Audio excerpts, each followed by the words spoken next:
Connect the Ethernet cable to the ESP Plus control board.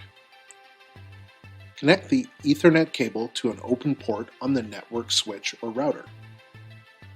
Next, we will use the controller display to enable the DHCP setpoint.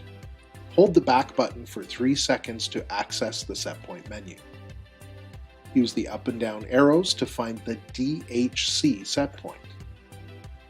Press and release Enter to display the current setting.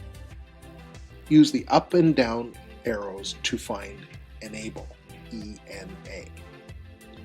Press and hold the Enter button for 3 seconds to confirm the setting and enable DHCP.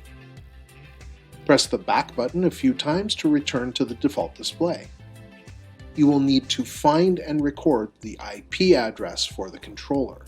This is a series of 4 numbers. The IP address is shown on a sticker on the service parts list on the access panel. On a computer connected to the same network as the ESP Plus controller, open any browser, either wired or wireless. Enter the controller IP address into the address bar of the browser and press Enter. The controller home page should now be displayed. If the controller web page does not load, additional setup support or IT support may be required. If you want to make any changes to passwords, unit settings, etc., you must first log into the dashboard.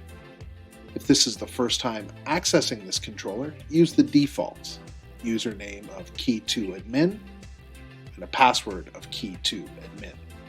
Otherwise, use the username and password you set or were supplied. For more information and support materials, visit our ESP support page on the KeepRite website at k-rp.com/ESP.